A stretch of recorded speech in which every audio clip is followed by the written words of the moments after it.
사소한 차이가 미래의 나를 변화시킨다. 삶을 살아가면서 우리는 작은 것을 대수롭지 않게 여기고 무시하며 큰 것만을 동경하는 경향이 있어요. 하지만 그거 아세요? 사소한 차이 하나하나가 모여서 미래의 내가 만들어진다는 것을 아시나요? 신입사원의 예를 들어볼게요. 신입사원 시절에는 다들 똑같은 월급으로 시작을 해요. 하지만 모두 비슷하게 주임과 대리를 거쳐 과장으로 승진을 하겠지요. 하지만 그렇게 15년, 20년이 흐르고 나면 어떤 사원은 임원으로 또 어떤 사원은 명예퇴직을 할 수도 있어요. 그 차이는 바로 매일 벌어지는 사소한 일들이 모여서 눈덩이처럼 커진 결과이겠죠. 사소하다라는 말은 별거 아니다라는 의미로 볼 수 있겠지만 쉽게 이룰 수 있다라는 긍정적인 의미로 생각해 볼 수 있어요. 우리가 스쳐 지나가는 일상의 사소함만 바꾸어도 그 속에서 우리는 거대한 성공의 기쁨을 맛볼 수 있다는 것이지요.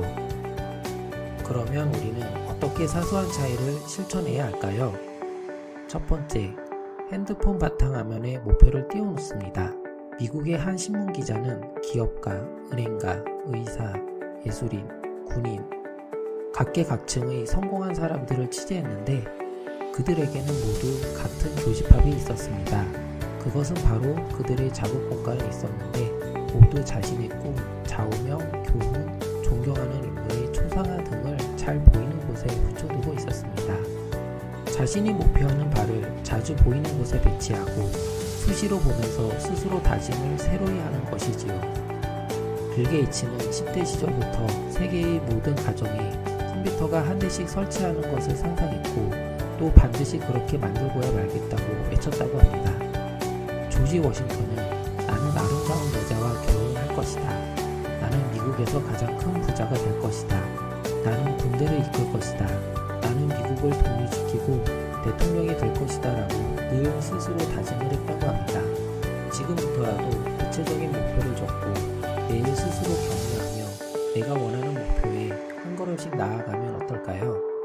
두 번째, 약속 시간 15분 전에 도착하기. 기업인 앤드류 카네기는 말했어요. 약속이 맺어졌다는 것은 상대방의 신뢰를 얻었다는 증거이다. 만약 약속을 지키지 않는다면 상대방의 시간을 도둑질한 셈이 된다. 세상이 참 불공평하다고 입버릇처럼 말하는 사람들이 있어요. 물론 사람이 태어나면서 모두 같은 조건에서 시작을 하는 것은 아니니 맞는 말이기도 해요. 하지만 우리에게 공평한 것이 있어요. 그것은 바로 시간이지요. 성공한 사람들은 시간이 얼마나 소중한 것인지 깨닫고 있기 때문에 그 자리에 오를 수 있었던 것이에요. 또한 자신의 시간뿐 아니고 남의 시간까지 존중하는 습관을 가지고 있지요. 그렇다면 약속 시간 15분 전에 도착함으로써 어떤 변화가 있을까요? 우리는 일찍 도착하면 실수할 가망성을 절반 이하로 줄일 수 있어요. 처음 가보는 곳이라면 급한 마음에 헤맬 가망성이 줄어들고 중요한 시간에 허겁지겁 도착해서 이 만남을 어떻게 이끌어내야 하는지 당황할 필요도 없어지지요. 또 혼자만의 차분한 시간을 확보하여 연인이나 친구를 기다린다면 다음날 내가 해야 할 일이나 상대방의 마음을 어떻게 움직일 것인지 생각할 시간이 생기는 것이에요. 그리고 가장 중요한 이유는 내가 상대방에게 신뢰를 얻을 수 있어요.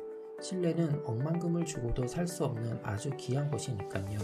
비단 약속 시간뿐만 아니고 직장인이라면 출근 시간, 학생이라면 수업 시간을 15분씩 일찍 가는 습관을 만들어 보면 어떨까요? 세 번째, 큰 소리로 먼저 인사하기. 안녕하세요 라는 사소한 한마디가 얼마나 큰 의미를 가지고 있는지 생각해 본 적 있으세요? 대부분 사람들에게 있어서 인사란 아랫사람이 윗사람에게 보여주는 예의 정도로 알고 있어서 인사를 먼저 하기보다는 인사를 받는 것을 더 좋아해요.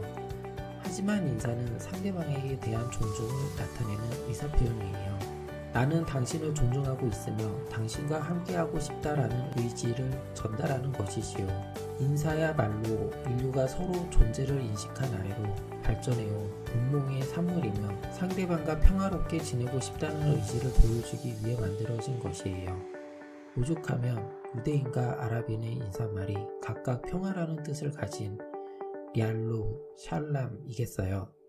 오늘부터라도 아랫사람, 윗사람 할 것 없이 누구든 만나면 진심을 담아서 큰 소리로 먼저 인사를 해보면 어떨까요? 네 번째, 평생의 동반자 취미 만들기. 일에 학업에 매달리다 보면 취미 생활을 하는 것이 사치처럼 느껴질 수도 있어요. 취미 생활을 하려면 시간과 돈을 투자해야 하니까요. 숨막히도록 바쁜 일상 속에서 벗어나 잠시나마 숨통을 틔울 수 있는 나만의 시간과 공간을 가져야만 다시 힘을 내서 도약을 할 수 있어요. 학업과 직장에서 받은 스트레스를 취미생활로 통해 조절함으로써 일과 휴식의 밸런스를 찾을 수 있기 때문이에요.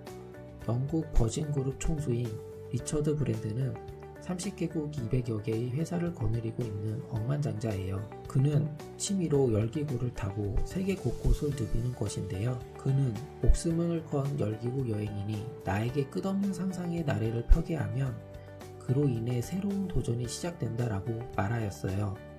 그의 취미 활동은 오늘날 그가 성공할 수 있게 하는 원동력이 된 것이지요. 수영, 테니스, 등산, 십자수, 어떠한 취미 활동이라도 괜찮아요. 내가 즐겁게 할 수 있는 취미 활동을 찾아서 나에게 휴식과 즐거움을 선물하면 어떨까요? 오늘은 미래의 나를 더욱 멋지게 변화시킬 수 있는 사소한 차이에 대해 이야기를 해보았는데요. 저희 글이 여러분에게 더욱 멋진 미래를 만들 수 있게 도움이 되었으면 좋겠어요. 이상 오늘의 영상을 마치도록 하겠습니다. 생각 속의 주머니는 앞으로도 더 좋은 영상으로 찾아뵙도록 하겠습니다. 많은 구독 부탁드립니다. 감사합니다.